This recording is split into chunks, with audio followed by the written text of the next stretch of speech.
They're not good enough to start. They're not even good enough to play. But they do talk a good game. So come join Lou and Jose from the sidelines where all the best sports discussions happen anyway. Welcome in to the Benchwarmerz podcast. Here we go. Welcome into the program, everyone. I am Lou Ruggieri, and that is Jose Ortiz, and this is the Benchwarmerz podcast. Wherever, whenever, and however you have been listening, we appreciate you taking some time out of your day or week to spend it with us. Hopefully, we're going to make it worth your while. This is Season 2, Episode 8. You can go back and listen to all of our previous episodes. Technically, it's Episode 58 if you want to keep score in totality. However you want to do that at home, feel free. Either way, you can find all of our back shows on iHeartRadio podcasting, Amazon Podcasts. You can go to thebenchwarmers.com, our official show website. We're on Facebook, YouTube, Instagram, at the Benchwarmers Podcast, at the BW Pod on Twitter. Benchwarmers in all facets is spelled with a Z instead of an S for marketing purposes. A big show. We have some a weekly football fix coming up in a little bit. Jose and I decided to give our individual and collective top 15 wide receiver rankings. So we'll go through kind of some of the similarities and differences and give you our aggregate scores, I suppose is the right word for that, coming up. Also, Western Conference NBA. Obviously, it's playoffs, so the majority of the show is going to deal with the NBA playoffs. And the Suns beating the Nuggets, the Clippers fighting the Jazz. And actually, that game is going to be on tonight. Full disclosure, this is recorded on Mondays, so we're looking forward to that game in a little while. But before we get to the Eastern Conference, Jose, I started thinking today, I had to take my dog, one of my dogs, I have 3 little dumb rescue dogs, and one of them slipped a disc. He herniated a disc in his back, and it's just a freakish accident. And I just started thinking about, number one, I don't know if you don't have any pets, but if you get pets, I would highly, highly, highly recommend pet insurance. I'm not going to say what kind, because I can tell you what, without pet insurance, I don't know that my dogs would live very long, because the vet bill I got today for an x-ray and some basic stuff was like $600. Oh my gosh. Yeah. So I was like, buddy, you're lucky I love you, man. This is rough. Jeez. No pun intended. But and then I started just thinking, because I was trying to remember how he did it. There was no incident where I think we were just walking, and I think he lunged it at like another dog walking across the street, and he kind of tweaked himself, and then he started limping, and it didn't seem like a big deal. And then it just obviously became something of a problem. So I was trying to think. I'm trying to think of injuries I've had over the years. I mean, I know I've broken a few fingers playing basketball. I randomly broke my toe last year.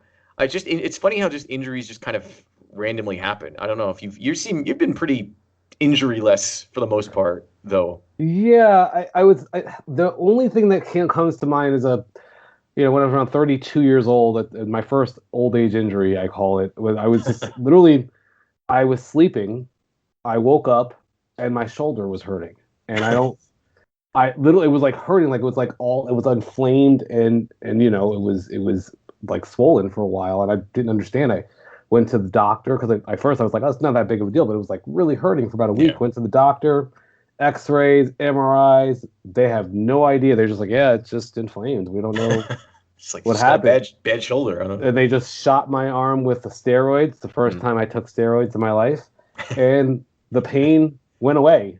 Immediately. I was like, wow, this is why people take steroids. It was immediately gone. And then I'm not sure if the pain has just subsided or if I've learned to live with it, because it's not really something that nags me anymore. But for about a solid year or two, it was kind of annoying left shoulder pain. Yeah, and I think catabolic steroids much different than anabolic steroids. So you're not gonna pop for any PEDs for broadcasting either way. But yeah, that's kind of what they want to do. My dog is, they said, but because of the medicine he's on like a doggy Advil or something. It's ibuprofen for dogs, and I guess the combination of the corticosteroid and the Advil, or what, it's not actually Advil, but whatever they call it, is fatal. So I kind of have to I'm riding out the Advil first and then see how he is. But yeah, it's just freak accident. It's just weird how things happen. I had a lower back injury at one point where I was painting, and I was like on my hands and knees painting like my deck a few weeks ago. And I at one point I was like, wow, I can't stand up right now. my back hurts. I could not stand up. And for a minute I was like, oh man, this is what getting old is, huh? This sucks. But yeah. Either way, just interesting because so that leads us into our NBA discussion, especially starting off in the Eastern Conference. Speaking of watching the Bucks and Nets, Kyrie Irving very, very randomly comes down on Giannis. He goes up for a shot and comes down on Giannis's foot and subsequently sprains his ankle. I mean, if you saw the video, it looked bad, and it's just a freak thing, and that leads us into the Bucks and Nets. It looked like the Nets were going to blow out the Bucks in a clean sweep, being 4-0, and all of a sudden now it's 2-2, and the Bucks and Nets are all tied up. I mean, first of all, how did the Bucks get back into this series in your mind? It's going to sound corny and cliche, but they really stepped up their efforts on the defensive side of the ball. In Game 1 and Game 2, the Nets just did whatever they wanted to do on offense. They were knocking down. They knocked down nearly 40% in three in Game 1, 50% from three-point line in Game 2, and they only had 16 combined turnovers in Game 1 and 2, and then had 17 turnovers in Game 4 alone. I don't know what the Bucks did differently. I guess they had more energy, more urgency. Maybe they're just getting some home cooking, but it just really, it's all about their defense. You look at Game 3, the Nets were under 90 points. They barely scored 80. Yep. And then this Game 4 here, they're under 100 points again at 96 points. I mean, now it certainly doesn't hurt that the Nets lost both James Harden and Kyrie Irving. But I still think you just look at the Bucks defense, just look at their defensive metrics. They completely stepped it up on the defensive side of the ball, and their offensive players played a little bit better too. Started knocking down some three-pointers at least. Yeah, and it did look like, I mean, obviously aside from the injury, it looked like the Bucks they used PJ Tucker to kind of get in Durant's head a little bit because they had a little scrum there, and it just seemed like PJ Tucker was. I think that goes back to their college days. I think they were. I'm pretty sure they were rivals in college, if I remember right. But, Giannis, I mean, Giannis stepped it up, and I think that game 3, Game 4, we saw what the Bucks can be. Giannis obviously leading the charge, but then he needs support. We've seen it over and over again. I mean, even LeBron, as great as he was, Michael Jordan, as great as he was, they can't do it without help from their supporting cast. And finally, it felt like the Bucks, after getting their rear ends handed to them in the first 2 games, kind of woke up and were like, oh, all right. Brook Lopez showed up. Chris Middleton became the all-star that he is occasionally. Drew Holiday looked like he was finally paying off all of that trade value that he was given up for. PJ Tucker, like I said, just kind of stepped it up defensively and just made it a problem for Durant. And so it just looked like a team, and looking at them on the court, they're so much bigger than the Nets. And I just, like, Blake Griffin is basically the biggest net out there most of the time. And the Bucks have 3, maybe 4 guys that kind of just cast a shadow over him pretty easily.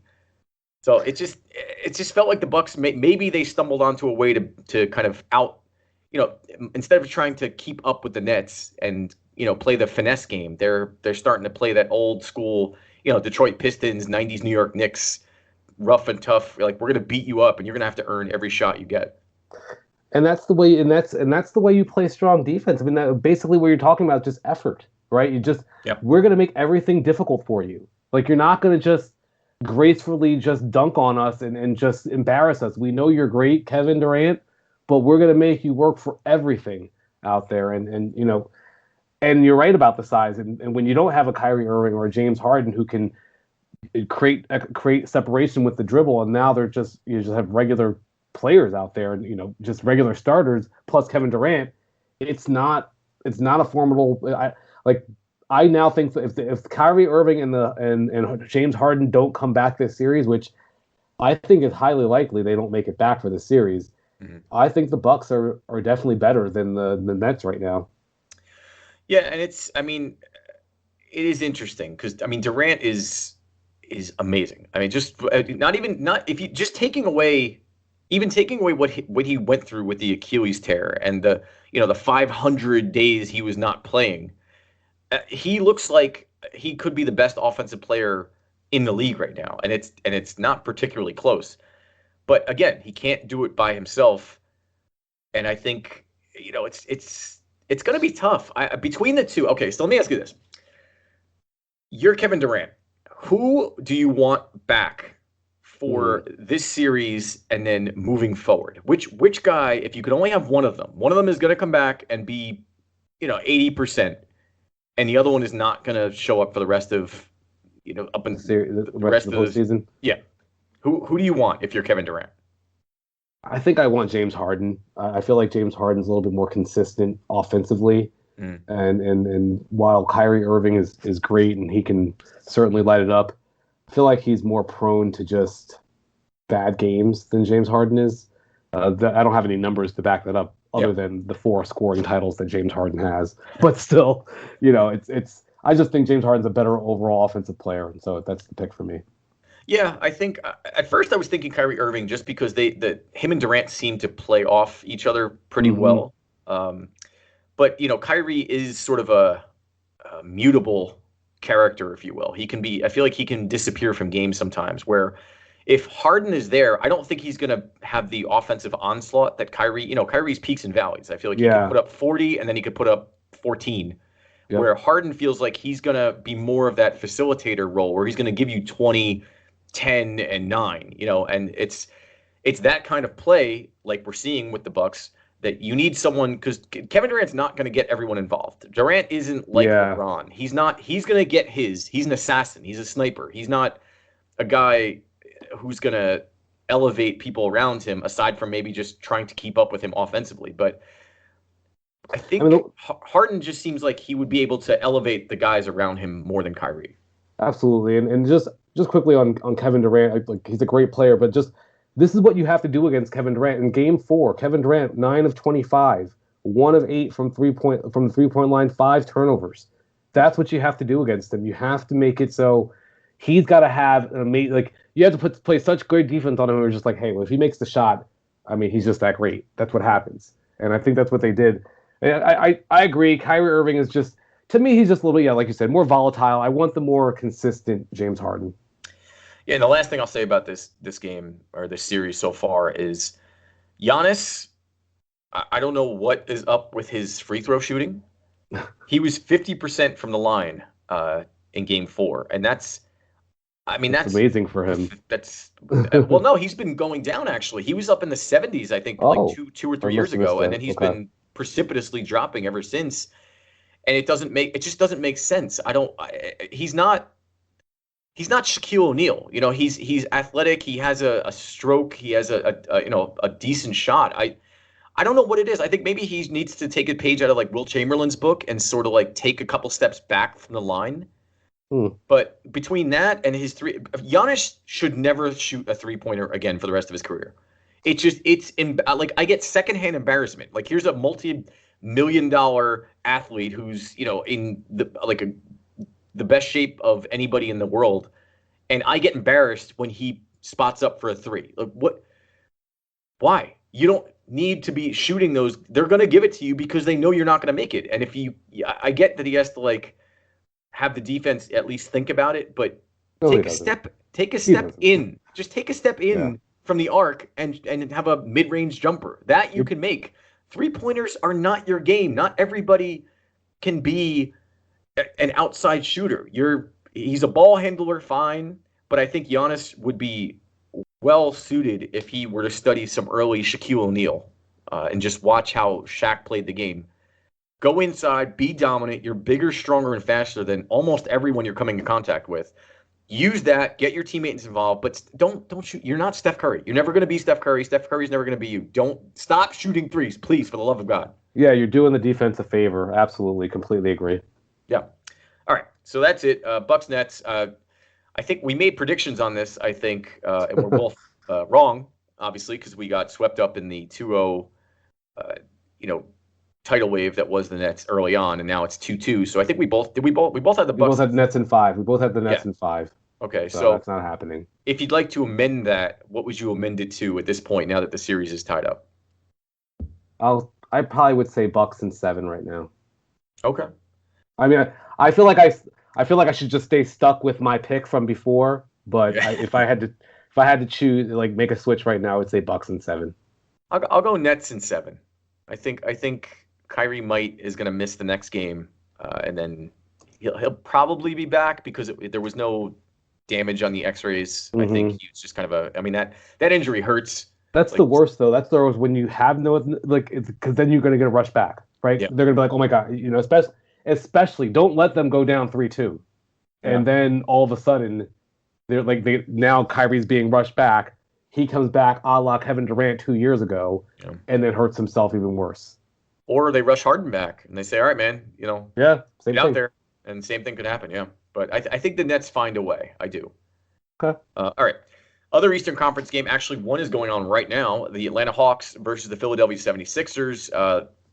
The Sixers are up 2-1, and they're battling right now in game 4, which is yet to be determined. So after the Sixers dropped game 1, I think we kind of I know I thought that the Hawks were going to win. I know I picked them, which I'm regretting now because it looks like the talent of the Sixers is just vastly superior to the Hawks. How did the Sixers get back into this series? I just think the Sixers woke up and started playing up to their potential. I think you kind of saw it start to happen at the end of game 1. You remember in game 1, the Hawks had a 20-point lead at halftime, and then the Sixers kind of started chipping away, and the Hawks just held them off at the end of game 1. But then in game 2 and game 3, the Sixers have just been able to impose their will, and they've made life difficult for Trae Young, and the Hawks really don't have a lot of answers outside of Trae Young on the offense. I've really been very, very impressed with Joel Embiid, and it makes me wonder why I ever thought that Anthony Davis was better than him, because I'm like, Joel Embiid is the guy that you want. Like you know how you're talking about Giannis stop shooting threes, just get inside. That they need to just go watch some Joel Embiid. Just kind of do what he does. Hang around the basket, dominate. Yeah, I think the one thing I don't like about Embiid, that just watching this series though, is that he spends a lot of time at the top of the key for some reason. And I don't know if that's just a product of the new NBA where it's just everything is outside, in instead of inside out, and it just feels like you don't want your 7-foot center sort of hanging around that 3-point line as much as he does. But obviously it's working for him. He's been magnificent in this playoffs, especially with a torn meniscus. I mean, it's incredible.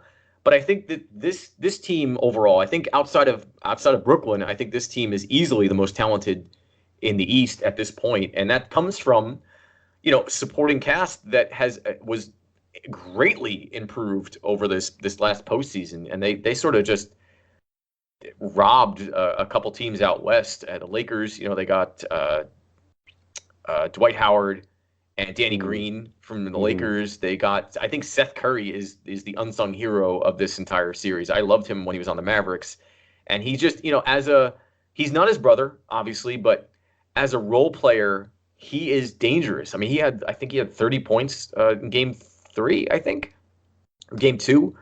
He's a dangerous outside shooter, and I have to give it to Tobias Harris. He's been better. He's been a lot better. He's stepped up, and I guess Doc Rivers is the Tobias Harris whisperer, and it's paying off. They're just a better team, I think, from top to bottom than the Atlanta is.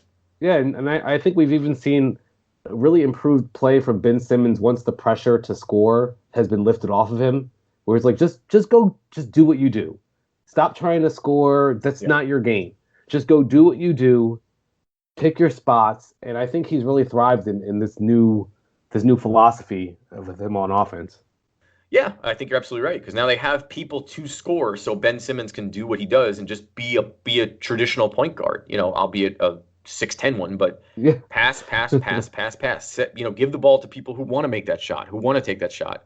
and who can make that shot. It's just not his, exactly what we said. Yeah. It's not his game. So stop trying to force a square peg in a round hole. You know, it was about his. I don't think it was really ever about his willingness per se. It's like, if I'm not a good shooter, I'm not going to be willing to shoot. It's just, Right. it's just that's the way it is. Like I know that's not my game. I'd rather someone else who shoots better than I do to shoot the ball. So it's just smart basketball. So Philly is leading the series 2-1 as we speak. We'll actually know the end of the score of this game by the end of the show today. But right now there's about 4 minutes left in the fourth quarter, and Atlanta is up 94-92. Okay. Yep, I'm watching myself here. It's close. So for the series, look like the Sixers were gonna go. We're gonna go up 3-1, and then the Hawks really put together a nice third quarter run there. So for the series, would you like to change your series? No, prediction? I mean So my prediction, I believe I had the 76ers in 7. I'm gonna stick with that. Trae Young is gonna break loose. They're gonna get some points here and there. So I'm gonna stick with 76ers in 7. Yeah, I think I had the Hawks in. Let me pull you up here. 6. You had 5. the Hawks in 6, yes. Yeah, I think if I have the chance, I'm gonna flip that to the Sixers in 6, just because I thought that torn meniscus was gonna be a lot more devastating for Joel Embiid by this point, but obviously I was wrong, and I think we're all better for it, except for the Hawks. But, all right, so that's going to do the Eastern Conference. Was it semifinals? I guess. Yep. We're going to take a break. We're going to come back. We have the entire Western Conference to deal with, and then we have our football fix to get to a little bit later in the show. So, still a lot to get to here. Stick around. This is the Benchwarmerz podcast. Thanks for listening to the Benchwarmers Podcast. Follow along with us on the Benchwarmers Podcast on Facebook and Instagram. And don't forget to review us on iTunes, Google Play, or wherever you get your podcasts. If you're sick with COVID-19 or think you might have it, take steps to help protect other people from getting sick. Stay home except to get medical care. Call the doctor before visiting. Separate yourself from others who live with you. Wear a cloth face covering to protect others. Cover your coughs and sneezes with a tissue and clean your hands right away. Avoid sharing items with other people in your home. This includes things like towels and bedding. Be sure dishes are washed in hot water or the dishwasher before anyone else uses them. Stay aware of how you feel. If you start to have difficulty breathing or if you're worried about your health, call your doctor. For more tips, visit cdc.gov. Welcome back to the Benchwarmers Podcast, where being all talk is actually a good thing. Now, back to the action. Or talk, I guess. Welcome back to the program, everyone. I am still Lou Ruggieri, and that is still Jose Ortiz, and you're still listening to the Benchwarmers Podcast.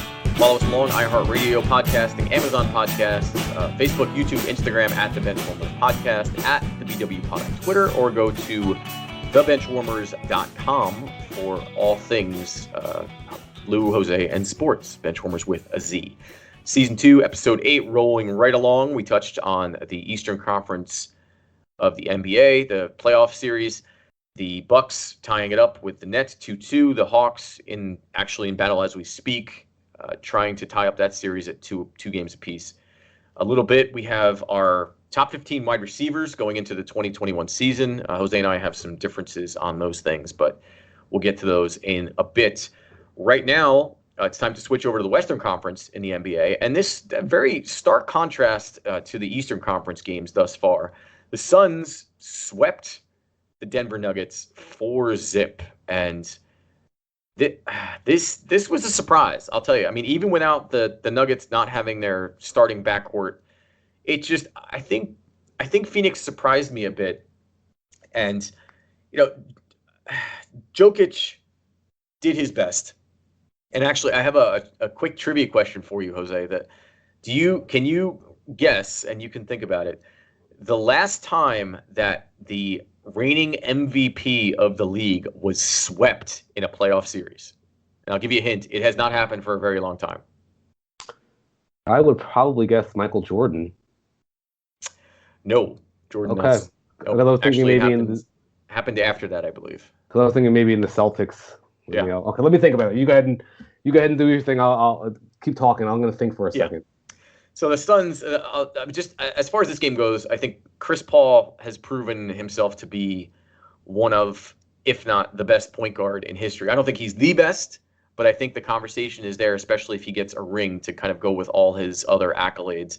And we've just seen this. It's interesting to see how Chris Paul kind of, in contrast to a guy like Russell Westbrook, they were both on the Thunder, and Chris Paul took a trash roster to the playoffs last season and did a pretty good job. And then he goes to the Suns and he's like the spark underneath all of these guys. He's like Yoda to Devin Booker's Luke Skywalker. He's just like, come on, guy, I'll show you the way. Let's go. Just follow me, do what I say, and you're going to be amazing. And it's incredible to watch them. I feel like after they got over that Lakers hump and got LeBron out of the way, it feels like the Suns are their confidence is just, pardon the pun, but just shining brilliantly right now. Yeah, it reminds me, it's been so long since I played pickup basketball, but it just reminds me, I was a very average basketball player at best. It reminds me if you're at a court and you happen to get on a team with someone who's really good, and they just find a way to like make you look like you're good. They just hit you with the pass and stride and everything, like you're always wide open. I'm watching the Suns, it's just like, wow, this is like an orchestra out here. Everything is clicking. Everything is flowing. Everyone, people are knocking down shots. People are open. The ball is moving. Chris Paul has this team playing like seasoned veterans right now. They don't really make a lot of mistakes. They take good shots. They have an emerging superstar in Devin Booker who can get a basket if the defense is collapsing around everyone else. CP3 has found a way to unlock this team. Just to throw this out here, for the entire series, the Suns shot 51% from the floor and 42% from the three. That's for the whole series. Wow. That's how good they were on offense. This team is humming, clicking, and they look very scary right now. Yeah, a couple other stats from that series too. They actually shot 42.5% from three, and they were almost 90% from the free throw line, which I didn't see that. Wow. That's a weapon at that point. Yeah. Where you're just you can't foul because you're just giving them literally free points. I think the one guy, everybody kind of has been catching on. Anybody that's been paying attention to basketball has caught on that Devin Booker is pretty good. I think the surprise thus far in this series, or what was this series, outside of Chris Paul obviously being an MVP level player, DeAndre Ayton, I think, kind of got lost in all of that, that 17 draft with Luka and Trae Young, and I think he was the number one pick that year, and he's been incredible.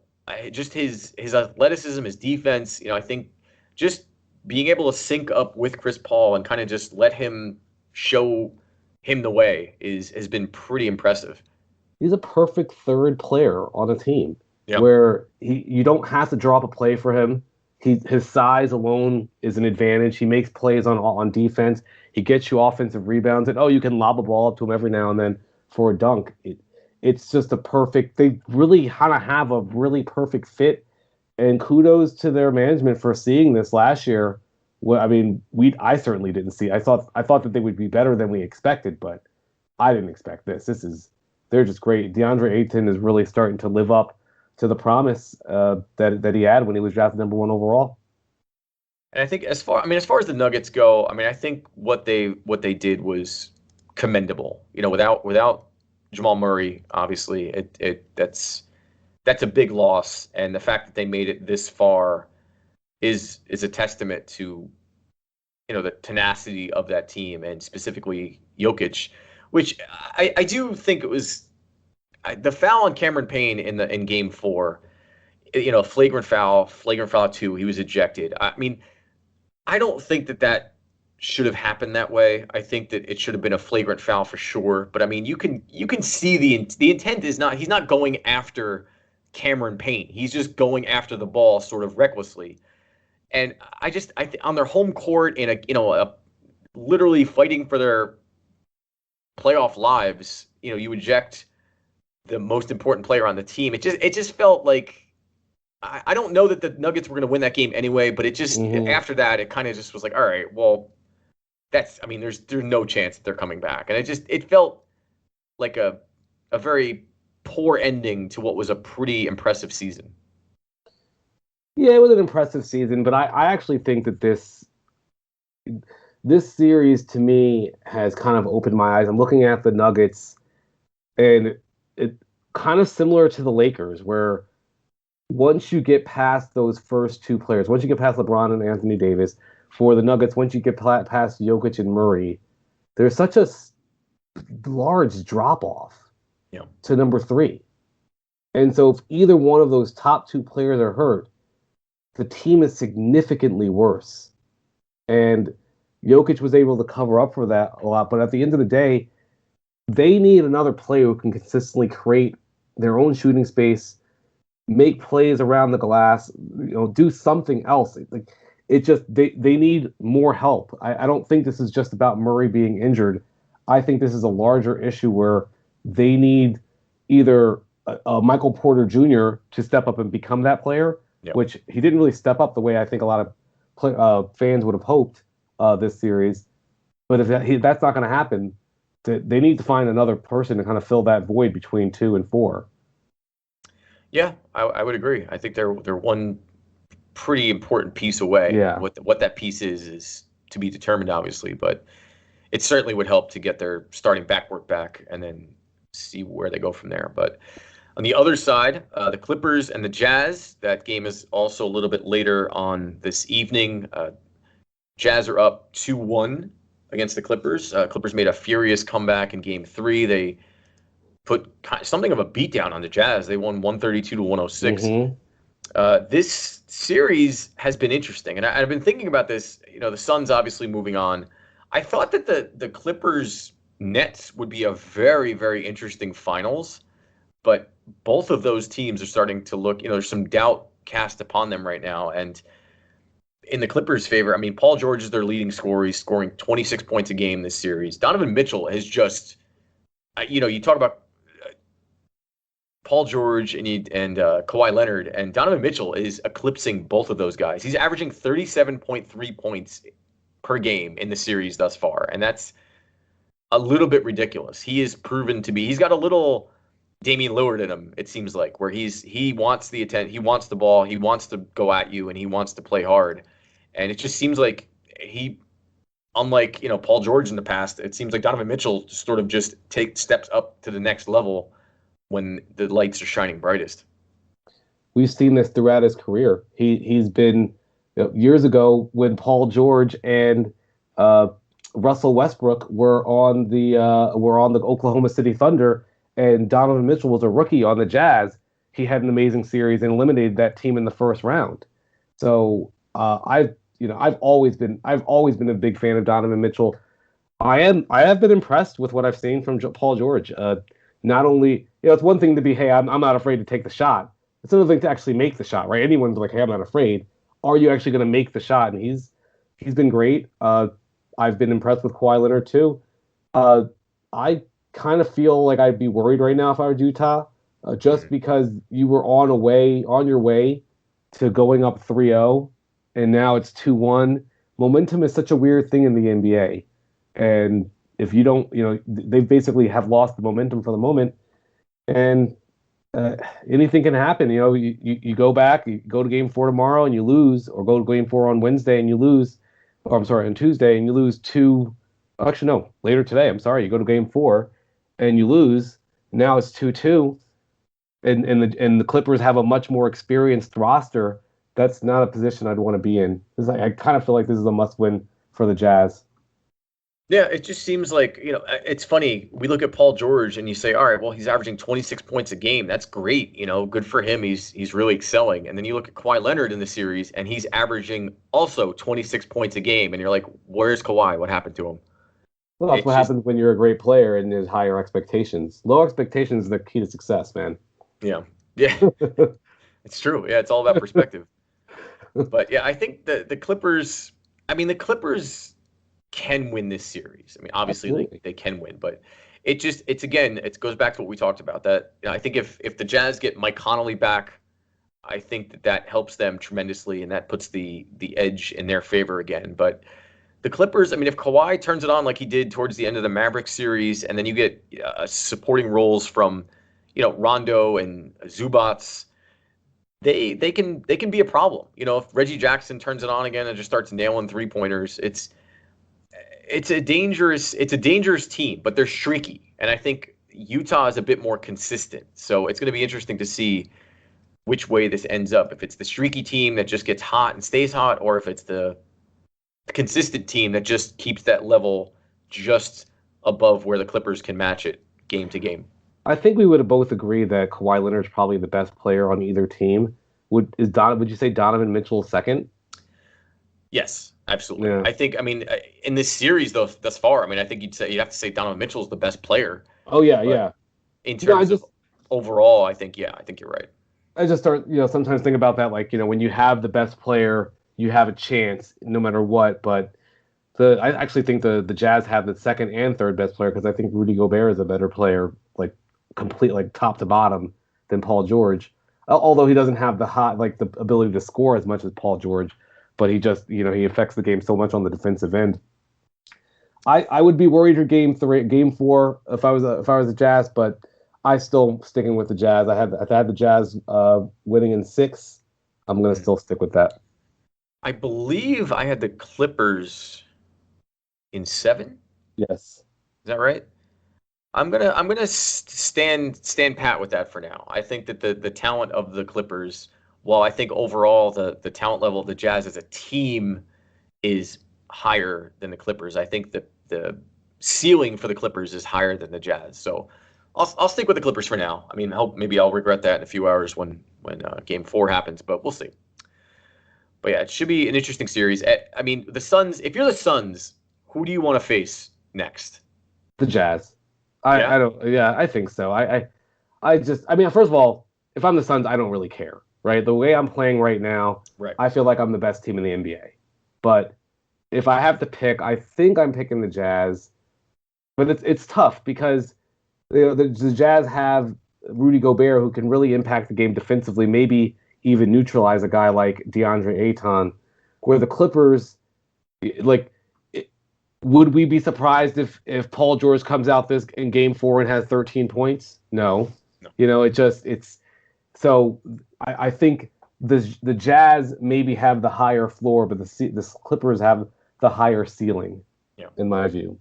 Yeah, so I think if I'm the Suns, I think I'd probably rather face the Jazz, just because, you've seen Kawhi Leonard take a team and win and go through, the entire East when he did it with the Raptors pretty handily. Yep. So, yeah, I agree. I think Suns. I still think the Suns would be the better team against either one of those guys at this point. But yeah, I think that the Clippers. I'm rooting for CP3 in the finals, man. I want a Chris Paul championship so badly now. Yeah. In terms of all time, where would you rank Chris Paul if he wins a championship? In terms of point guard. Oh, okay. Because I think Magic's still number 1. Magic's number 1. It's very tough because the point guard position is so different. You look at a guy like Steph Curry or Allen Iverson, and these are kind of scoring point guards as opposed to passing point guards. But if we're talking just a pure point guard position, without thinking about it, I would probably go Magic Johnson, then Isaiah Thomas, then Chris Paul. There might be someone in there maybe John Stockton or Jason Kidd, but I actually think I like Chris Paul better than both those players. Yeah, Steve Nash is in there. Yeah, there's a lot of guys, but I think he's top 5. I'm not sure what that order is, because then you look at a guy like Iverson, and it's like, well, Iverson took a team on his back, and he's he was a shooting guard playing a point guard position. Yeah, exactly. It's hard to count Steph Curry as a point guard where he's mostly shooting the ball. So yeah, points guard, I think should be it. But all right, we'll see. We'll see how this goes. Game 4 a little bit later on today, so that's going to be interesting. But let's take a break. It's moving right along the show, and we're going to come back and switch gears. We have to get our weekly football fix in. Jose and I did our top 15 wide receivers individually, and then we had a aggregate combined list, and we'll give you that and explain some of the differences in our rankings right after this. So stick around. This is the Benchwarmerz podcast. Thanks for listening to the Benchwarmers Podcast. Follow along with us on the Benchwarmers Podcast on Facebook and Instagram. And don't forget to review us on iTunes, Google Play, or wherever you get your podcasts. If you think or know you had COVID-19, you can be around others after 10 days since symptoms first appeared, and after 24 hours with no fever without fever-reducing medication, and after other symptoms have improved. If you have tested positive for COVID-19 and you had no symptoms, you can be around others 10 days after you got tested for COVID-19. To learn more, visit cdc.gov/coronavirus. And now back to the Benchwarmers Podcast with Lou and Jose.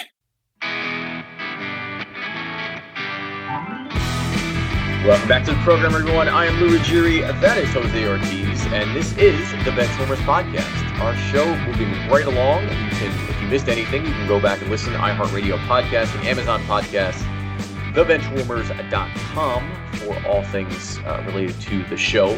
Facebook, YouTube, Instagram at the Benchwarmers Podcast, at the BW Pod on Twitter. This is Season 2, Episode 8. We are rolling right through. Talked a lot of NBA and the first half of this show, first 2/3 of the show, I guess you could say. The Bucks tying it up with the Nets. The Hawks, actually now it's just official. They tied it up. It's 2-2 with the Sixers. Suns sweeping the Nuggets. Clippers going up to try to tie it with the Jazz. They're down 1-2 going into Game 4 tonight. And Jose, I realized you didn't actually answer my trivia question. I asked who was the last MVP, because Nikola Jokic was the MVP this season. They got swept by the Suns. The last MVP to be swept in a playoff series. I'll give you a hint. It was just over 30 years ago.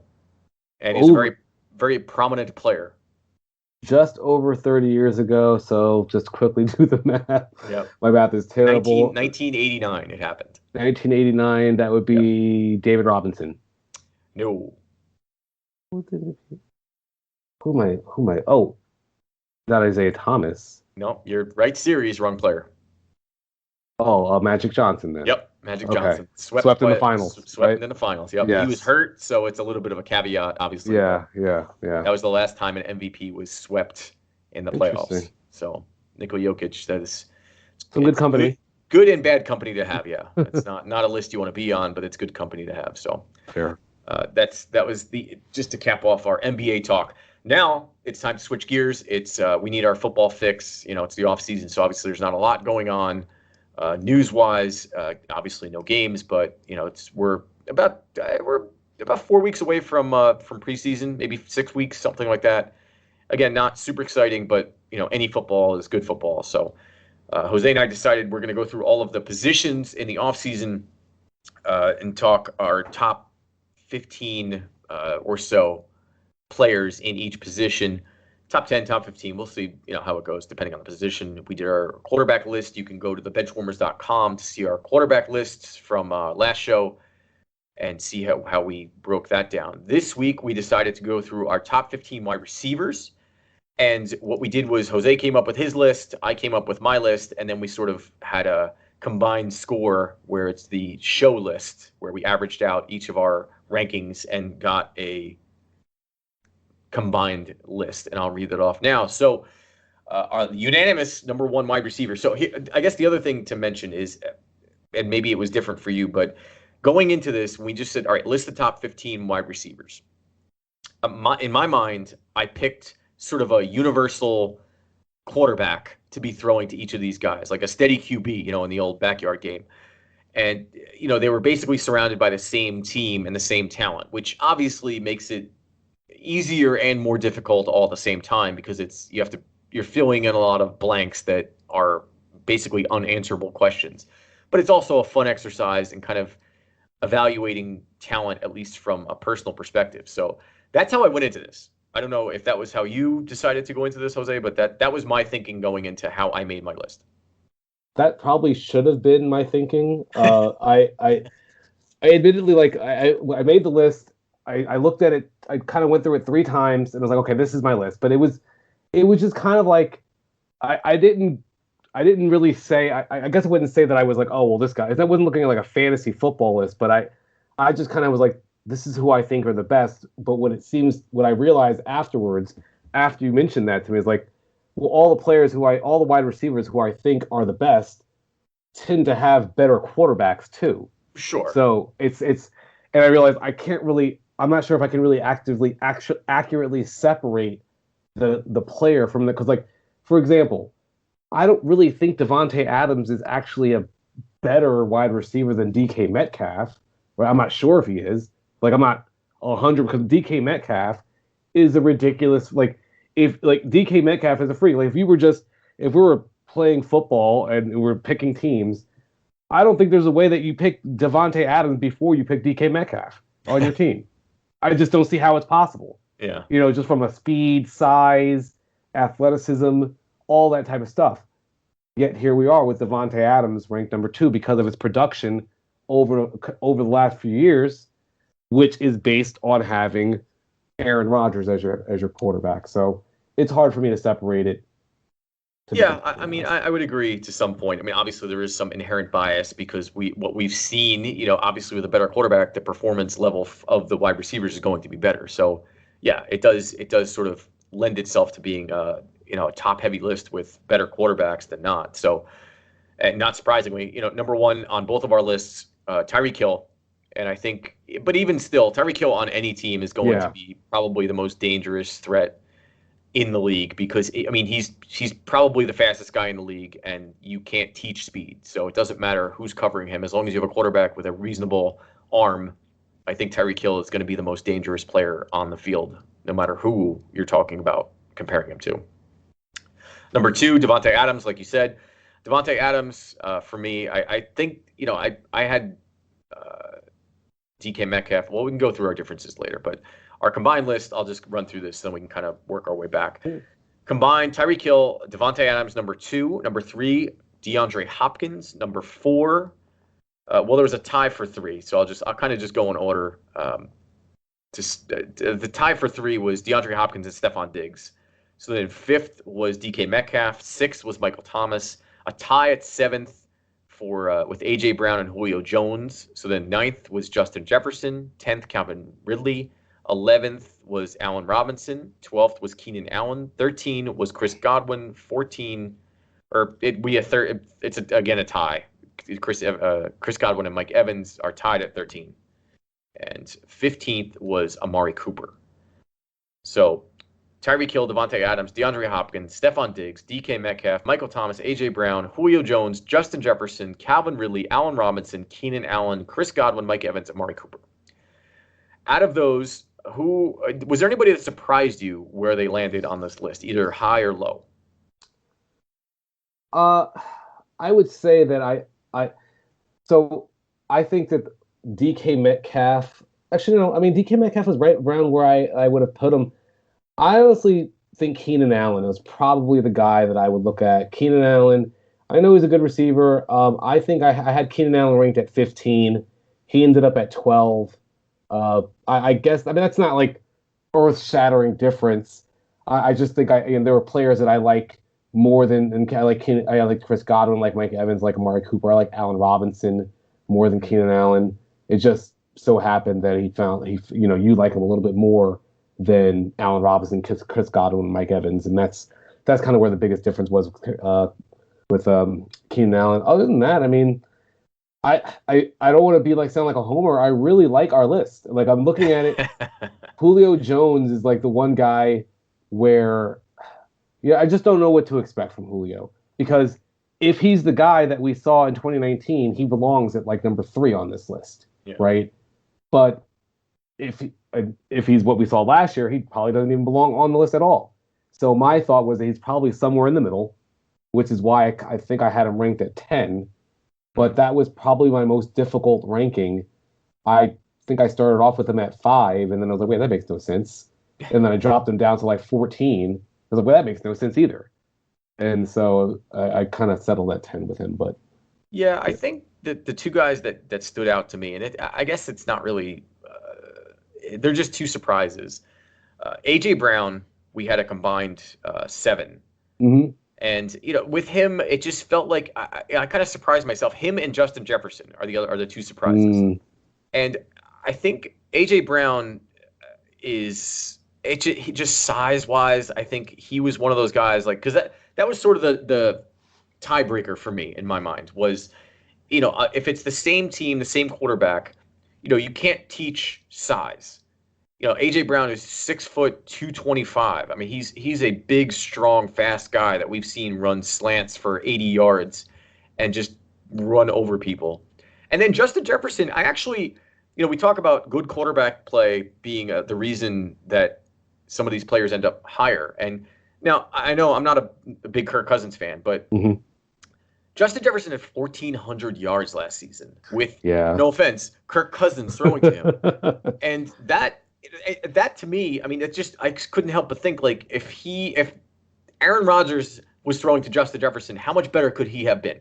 Or Patrick Mahomes, or just if it's put everybody in the same playing field, it's just incredible what he did in his rookie year. I mean, it was just unbelievable. So he kind of surprised me a little bit, but then I started thinking about it and I was like, no, he really should be top 10 at this point. He blew up last season and he's young. It looks like he could keep doing it. Yeah, it looks like he kind of got off to a slower start too. It wasn't like he was lighting it up in week 1 and week 2. So there's still a lot more for him to do. AJ Brown is one guy where, I'm not really an eye test guy for the most part, but he really, really passes the eye test when I watch him play. It's just it's like a man among boys out there. He just catches the ball and punishes whoever's tackling him. He's just a monster. I really just like, as far as like physical freaks, you have Tyreek Hill, DK Metcalf, and AJ Brown on this list, where they're just from the eye test alone. Yeah, these guys are just ridiculous. Was there a player that is not on this top 15 list, our official top 15 list, that you think belongs on there? And then if you do, who would you remove from our list? In my top 15, I think Adam Thielen is the one that I kind of felt bad about a little bit because I had him. I think I had my own personal list. I think I'm exactly at 15. I had him at 15 on the nose, and he just missed the cut. But just thinking about it, Adam Thielen, and it's hard to do because you look at he had Justin Jefferson opposite him. So, but he's also had he had Stephon Diggs before that. But in terms of catches I've seen him make.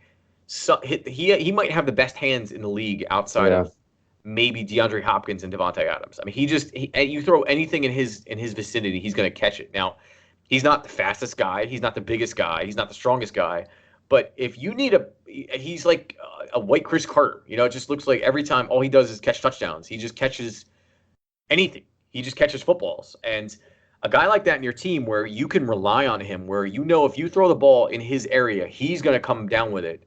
I mean, that's talent that you can't teach. Yeah, Adam Thielen's a really good player. Like you say, he just missed the cut. I had him at 17. You had him at 15. It's not like we were disliking him or something. It's just there's a lot of really good young receivers in the NFL right now. It's hard to rank Adam Thielen that high. I'm looking. One of the things that just stood out to me. I'm kind of looking outside because I listed to my top 23 players. Lou, being more diligent, listed his top 25 wide receivers. And I noticed, then I'm probably wrong here, I had Odell Beckham Jr. at 18. And you don't have Odell Beckham Jr. ranked at all. And so I'll just start and say, this is basically me ranking Odell Beckham Jr. at 18 is just a gut feeling. Yeah. It's just based on, hey, I think that I've seen some flashes here and there. I think this is the year he's going to put it together and put up a big time season. Yeah, I mean, just looking at my own personal list, Odell Beckham crossed my mind, but it just felt like he was playing on legacy. From what we saw, he did obviously was hurt last year, but the year before that he wasn't very good either, and it just. Looking at my list, I mean, after 15, I had Amari Cooper at 16. I would still rather have him over Odell Beckham at this point. Will Fuller, I mean, that's maybe an argument you could have where Will Fuller, when he's on the field, is as explosive as Odell Beckham is, but he also is injury prone. I'd rather have Jarvis Landry than Odell Beckham just for the consistency, and I know he's going to be out there.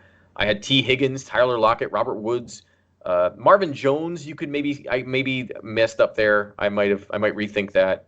But Chase Claypool, Terry McLaurin, Robbie Anderson, those guys I would all rather have over Odell Beckham right now. It's yeah.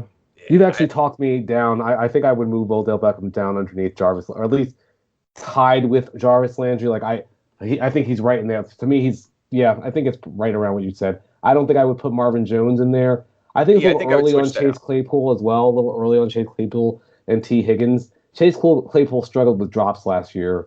And T. Higgins was good, but I don't know if I would rather have those guys than Odell Beckham Jr., but I can see the argument for it. I'm dropping Odell Beckham Jr. down in my rankings right now. so live on the show. Yeah, Chase Claypool, I understand that, he's basically just out there for a year.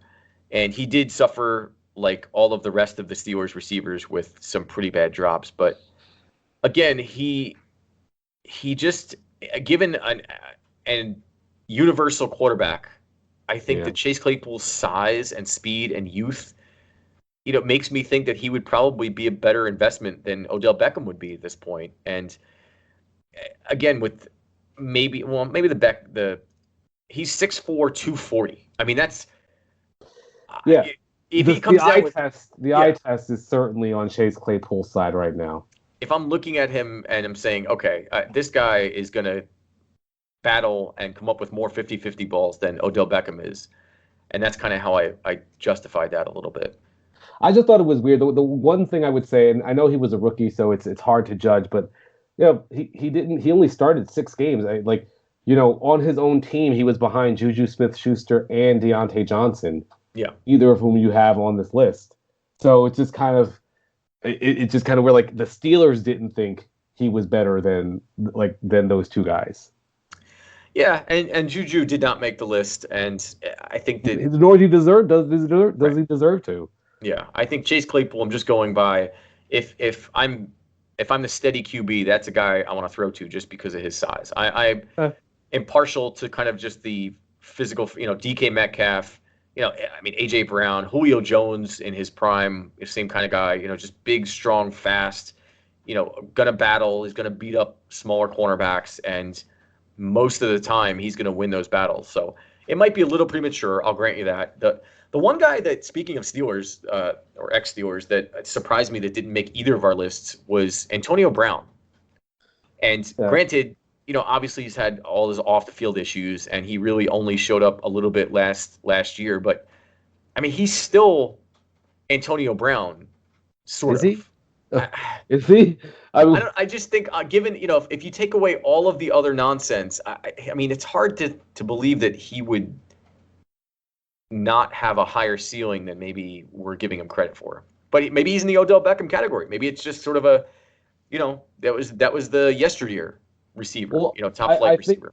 I think that you're right about that. His ceiling is ridiculous, right? Like if everything clicks for Antonio Brown, his ceiling is crazy. He could be the best receiver in the game, right? Like that's what his ceiling is. That's what Odell Beckham Jr.'s ceiling is. Yeah. I just think the issue is, the floor is so low, and I think that's what when you look at some of these receivers that we have, all these guys, like, it would be hard for us to imagine either of these players having a bad season, right? Like maybe Julio Jones, right, would be the one, possibly.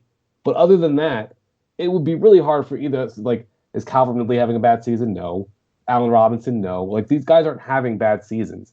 You could absolutely see Antonio Brown having a bad season, and that's why he's not on this list. Yeah, Calvin Ridley you bring up, I think, is interesting because you had him at 8. I had him at, where did I have him? I can't find it. Yeah, 10. 10. Not much difference. Yeah, and Calvin Ridley's one I wondered about, though, because, he's benefited and flourished because of having Julio Jones on the other side of the field. So I did wonder about that, if he can be a true number one, because it's sort of what we saw with Juju Smith-Schuster, where, when all of a sudden all the focus was on him, he disappeared. And Calvin Ridley going against, number 2 cornerbacks is going to be a lot different than Calvin Ridley going against number 1 cornerbacks, or maybe not, but it would stand to reason that with playing against better talent, he might not be as explosive as he once was with a better teammate. I mean, it's fair to wonder that. I'm not going to pretend to know this, but was Julio Jones drawing the number one coverage last year? Because if you're like, I feel like Calvin Ridley had a great year last year and Julio Jones didn't. So it would seem weird that Julio would have been getting the number one coverage. But perhaps you're right. Maybe that's part of it. Like Calvin Ridley had 1,300 yards receiving last year. Yeah. So yeah, he almost had double what Julio like, only had 770. But perhaps it was because Julio was getting the number one coverage. I don't. That's the thing. I don't know what. I'm not going to sit here and say I was watching every single game and I know who was covering who. Yeah. I just look at Calvin Ridley. This is the type of thing where I fell into the trap of, hey, his quarterback's Matt Ryan. But that was kind of like Calvin Ridley going to be the number one receiver on this team, and he's going to get a bunch of targets and catch a bunch of targets. Yeah, and I think just kind of bounced around the list a little bit. One guy you had that I kind of there was two guys on your list that I was like, what? The Kenny Golladay and Cooper Kupp. Maybe I'm underrating Cooper Kupp a little bit, but I think that he, I would rather have Cole Beasley than Cooper Kupp at this point because Kupp is injury prone and I feel like he benefits from a good offensive scheme. I just don't think that he's top 20. I don't. Yeah, I would. I mean, I had Cooper Kupp at 20. If I think Kenny Golladay is another guy where I looked at. It's like I think there was like a grouping, kind of ones I got towards the end where I was like, I guess I like Cooper Kupp here. Robert Woods. Like I don't know. Like I kind of look at these guys as high floor, low ceiling players who you're not getting 1,700 yards receiving from Cooper Kupp next year. You'll probably get somewhere between 800 and 1,100 yards. That's what Cooper Kupp is. He's in year 5. You're right that he probably has been a bit of a system quarterback, a system receiver, but he's shown good hands. Yep. I imagine he would get better with having Matthew Stafford, but I don't know. We'll see. But yeah, I struggled at the end. Like once I got past Tyler Lockett on my list, right? I had Terry McLaurin, Adam Thielen, Tyler Lockett. After that, I kind of struggled because I felt like they were all kind of the same. Yeah. Decent players with some question marks. The one guy, and this, and we can wrap it up after this, but the one guy that I realized I was ranking basically with the opposite idea in mind of saying, well, these receivers are benefiting from good quarterback play, so that's maybe artificially inflating their value in my mind. The opposite of that was Allen Robinson. Yeah, Allen Robinson has had. I mean, did you know he was drafted in 2014? Doesn't it feel like he's been around for like a decade? Maybe he's just bounced around. It's been almost a decade. Well, yeah, I guess so. Oh, wow. Yeah, that's true. Oh, jeez. All right.